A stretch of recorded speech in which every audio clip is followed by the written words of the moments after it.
안녕하세요. 여러분의 건강 가이드 더 깊은 한방내과 한의원 한방내과 전문의 김종민입니다. 혹시 아무리 쉬어도 피로가 잘 안 풀리고 계실까요? 오늘은 많은 사람들이 겪고는 있지만 막상 잘 모르고 지나가고 있는 만성 피로 증후군에 대해서 간략하고 쉽게 설명을 드리려고 합니다. 영상 끝까지 시청해 주시고 건강 정보 받아가시길 바랍니다. 만성 피로 증후군 혹시 내가 거기에 포함되지 않을까? 우리 간단하게 알아보고 한번 지나가겠습니다. 간단한 진단을 위해 제가 6가지 불러드릴 건데 혹시 내가 포함되는 게 뭐가 있는지 하나씩 체크해 보시기 바랍니다. 첫 번째, 나의 피로는 6개월이 넘었다. 두 번째, 아무리 쉬어도 피로가 해결되지 않는다. 세 번째, 여기저기 몸이 몸살 걸린 것처럼 쑤시고 관절도 약간 뻑뻑한 느낌이 든다. 네 번째, 집중력이 자꾸 떨어지고 머리가 점점 아파져 온다. 다섯 번째, 자고 일어나도 별로 이렇게 개운한 것 같지 않고 찌뿌둥하고 오히려 안 좋다. 여섯 번째, 자꾸 나도 모르게 깜빡깜빡 하고 있다.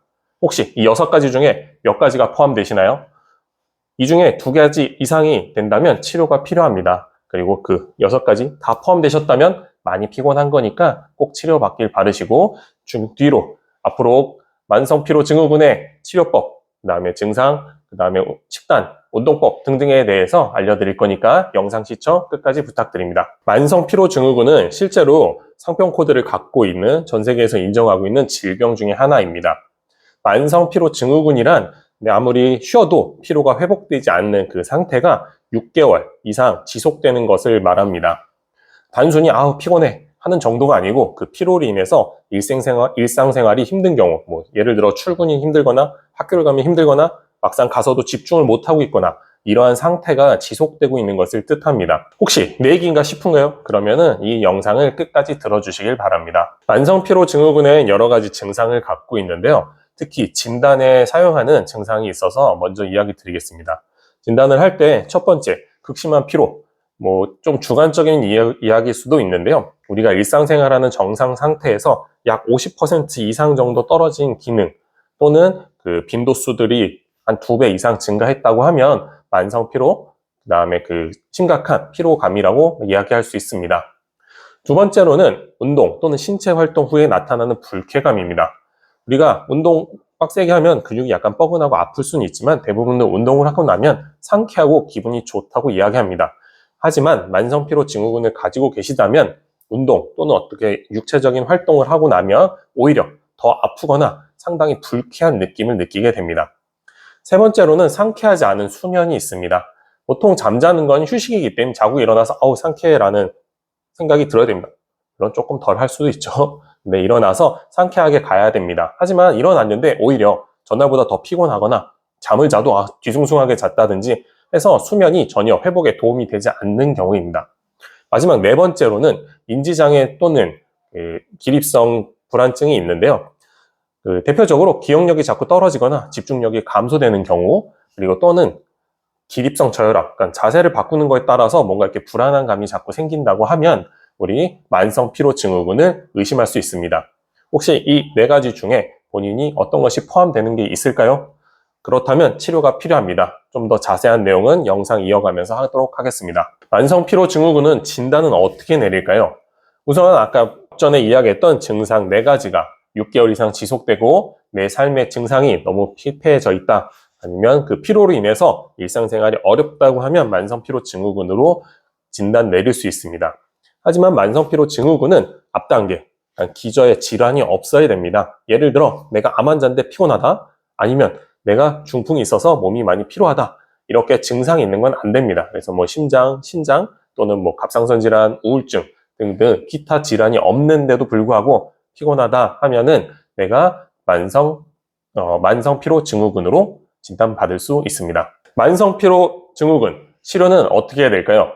첫 번째, 통증 치료를 합니다. 통증 치료는 아무래도 몸이 불편감 또는 신체 활동에 있는 통증, 잠자고 일어나는 불편함 같은 통증들이 있습니다. 이런 통증들은 침치료 또는 추나치료 등을 통해서 치료를 할 수 있습니다. 두 번째, 약물 치료가 있습니다. 우리가 기력을 회복하고 체력을 돋구고 그다음 떨어진 그 기혈을 보충해 줄 수 있는 많은 약재들이 존재하는데요. 대표적으로 이렇게 공진단 같은 경우에는 간과 그 다음에 간피로 뇌 기능 향상을 위해서 사용할 수 있고요.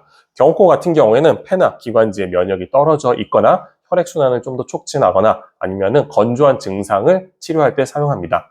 그 외에도 불안감, 두근거림 같은 증상이 있을 때는 우황청심원, 그 다음에 내 몸이 차거나 냉하다, 그래서 많이 기력이 떨어져 있을 때 양기를 올리고 싶다 할 때는 녹용보약 등을 활용할 수 있습니다. 그 외에도 심리적 안정을 위해서 명상 또는 요가 또는 상담치료 등이 같이 병행되면 좋고요. 그 외에도 생활 습관은 꾸준히 규칙적인 생활을 통해서 내 몸이 정상 패턴을 만들어 갈 수 있는 게 중요합니다. 만성피로 증후군에 좋은 식단은 어떤 게 있을까요? 식단에서 추천드리겠습니다. 좋은 식단, 건강한 식단은 우리 몸의 피로를 빨리 회복하는 데 도움을 줍니다. 대표적으로 수분이 많은 신선한 채소와 과일은 우리 몸이 항산화 작용을 도와주기 때문에 피로 회복에 도움이 됩니다.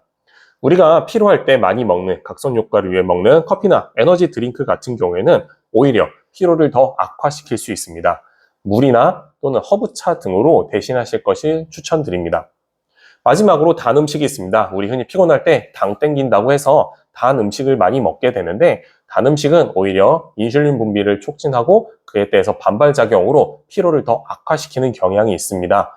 그래서 피곤할 때 단 거를 먹는 것보다 잠시 눈 감고 기대에 있다가 다시 일어나서 활동하거나 또는 자리를 잠시 일어나서 한 바퀴 돌고 와서 앉아서 일이나 공부를 하신다면 도움이 되실 겁니다. 만성피로 증후군에 해줄 수 있는 좋은 운동법도 있을까요? 운동법도 추천드리겠습니다. 우선 몸이 많이 피로한 상태이기 때문에 에너지가 적습니다. 그래서 나가서 무리한 운동을 하는 걸 추천드리진 않습니다. 가벼운 산책 또는 조깅 정도 하시면 좋고요. 그 외에도 스트레칭을 많이 해서 몸을 자꾸 이완시켜 줄 수 있는 방법도 좋습니다. 그뿐만 아니라 요가나 아니면 우리가 곡선도 같은 것도 있고요. 정적인 자세에서 할 수 있는 운동들을 같이 병행해 주신다면 우리 몸이 더 기운을 돕는데 도움이 될 것입니다. 만성피로 증후군이 중요한 이유는 우리가 단순히 피곤해, 기운이 없네 이 정도가 아닙니다. 만성피로 증후군이 오래 지속되다 보면 합병증을 유발하게 됩니다. 대표적으로 면역이 떨어지기 때문에 외부에서 감염이나 질환이 잘 생길 수 있고요.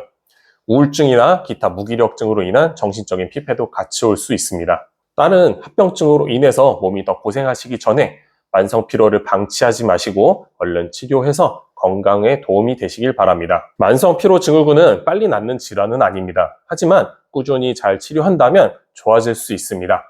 오늘 이 영상이 여러분의 건강에 도움이 되셨다면 구독과 좋아요 부탁드리고요. 혹시 더 궁금한 내용이 있으시면 우리 아래 댓글창에 문의 남겨주시거나 저희 한의원에 전화 또는 카카오톡 주시면 그에 대한 답변 드리도록 하겠습니다. 다음 영상에서 더 좋은 정보, 더 건강에 도움되는 정보를 가지고 돌아오겠습니다. 모두들 건강하시고 다음에 또 뵙겠습니다.